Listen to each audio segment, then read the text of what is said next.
and welcome back to my channel for this Sunday morning, afternoon or evening across the world where you may be at.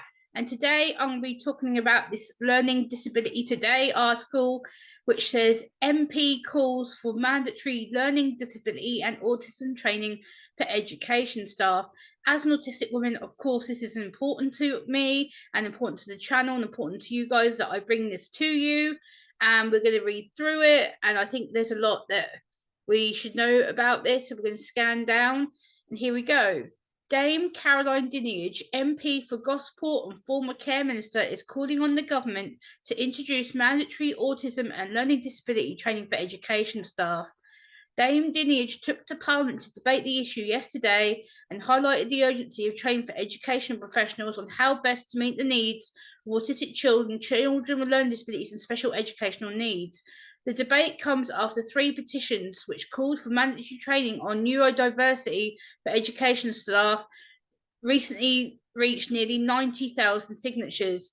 The Oliver McGowan mandatory training on learning disability and autism is already being used to train health and social care staff, and Paula McGowan, founder of the training, started the petition which calls for this training to be adapted into education staff. So we're going to scan more down. Give me a second. Majority of secondary school teachers have only received half a day's training on autism. There are around 200,000 autistic pupils in England, and nearly 75% of them are in mainstream school. However, research by the National Autistic Society, which is the UK's largest charity, shows that 86% of secondary school teachers had just received half a day's training on autism, and that 3 in 4 parents or carers of autistic children feel that their child's school does not meet their needs. Furthermore, only a quarter of autistic pupils feel happy at school, with 3 in 4, 74% parents or carers reporting that their child's school place does not fully meet their needs. While 87% of educators feel confident teaching autistic pupils, 7 in 10 autistic children said school would be better if more teachers understood autism. Raising awareness of learning disabilities and autism in the education sector. Dame Dinenage says since the Oliver McGowan training already exists, we do not need to reinvent the wheel to provide this training. It could be easily adapted to inform teachers, lecturers, and education staff about how to adjust their teaching environments, how to listen to and understand what young people are saying, how to manage a sensory overload and crisis, and how to adapt communication methods to meet individual needs. Dame Dinenage says this can make a big difference in nurseries, schools, and universities.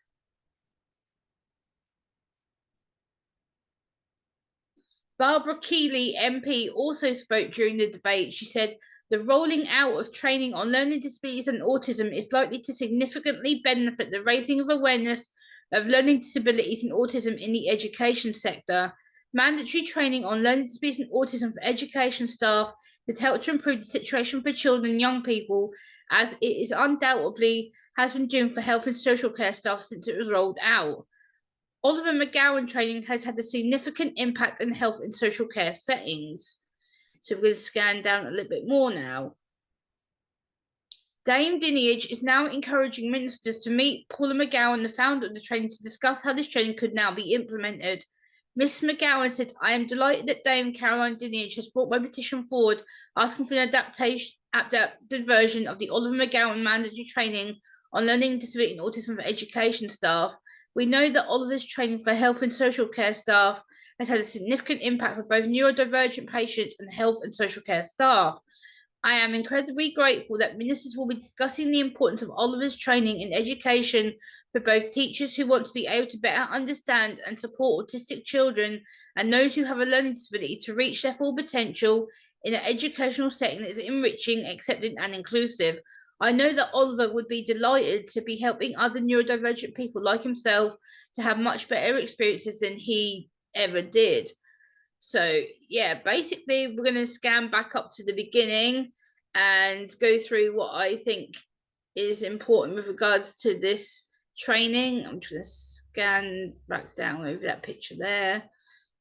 But yeah, when they say here that the Oliver McGowan mandatory training on learning disability and autism, it is being used in health and social care settings. I've witnessed some of it. and it is a very, very good training tool. It's a very, very productive, inclusive tool for all health and social care providers who've had it. And some people I know are using it in my local facilities, health and social care facilities. But I am glad that Miss Paula McGowan has called for this to be in education settings, because for someone like myself who was never diagnosed until way in my adulthood, if I was picked up in education and I would have had this tool to use, it would have been a lot more easier for people in the education services to support me, to have the appropriate tools, the appropriate reasonable adaptations, reasonable adjustments in place to help support me. So if we can get this rolled out, and I fully support this initiative, I think it's a fantastic initiative. I think it's going to benefit a lot of neurodivergent students, a lot of neurodivergent adults within the workplace, as well as the educational world. I think a lot of adults, like myself, who do go back into the educational service to either do some more studying or end up working in the educational professions, it will help us train other professionals and get our voices heard for us who are in the neurodivergent communities. And the fact that they said there are around 200,000 and 75% of them are in mainstream school, that is really scary, because a lot of mainstream schools do not have the appropriate provisions for autistic people or neurodivergent people in general.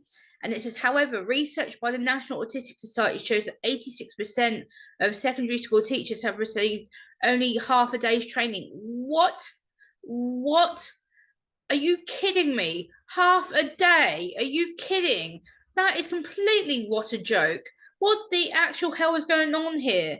The government should be providing at least a week to a month's training on autism. It is no way that half a day's autism training is good enough. You're not going to learn hardly anything about autism in half a day. It's ridiculous. It's completely unpractical. It's unsafe. It's not going to benefit the teachers whatsoever or the support staff whatsoever.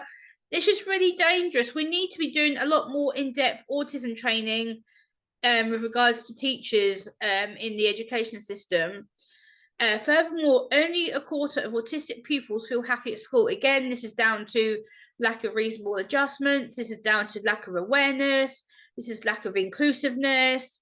This is down to a lack of money, a lack of training on the teacher's part. This is down on lack of education from the government and local government attitudes per se. And this is why children don't feel safe at school, because they're not included or accepted into their own schooling, which then leads to high anxiety and often withdrawal. So when it comes to raising awareness of learning disability and autism, I think this is absolutely crucial, because unfortunately a lot of people on the learning disability spectrum and autism spectrum are different. So all of us have different needs, different severities, different levels, different talents, different abilities, and we're often boxed into one box. It's like, well, because you've got learning disability or you've got autism, you're all the same, and they put us into one box. No, that's where we need to start separating things. Go, hey, this person has a learning disability, this person may have a learning disability and autism. So, you know, we need to be a bit more aware of our needs in general.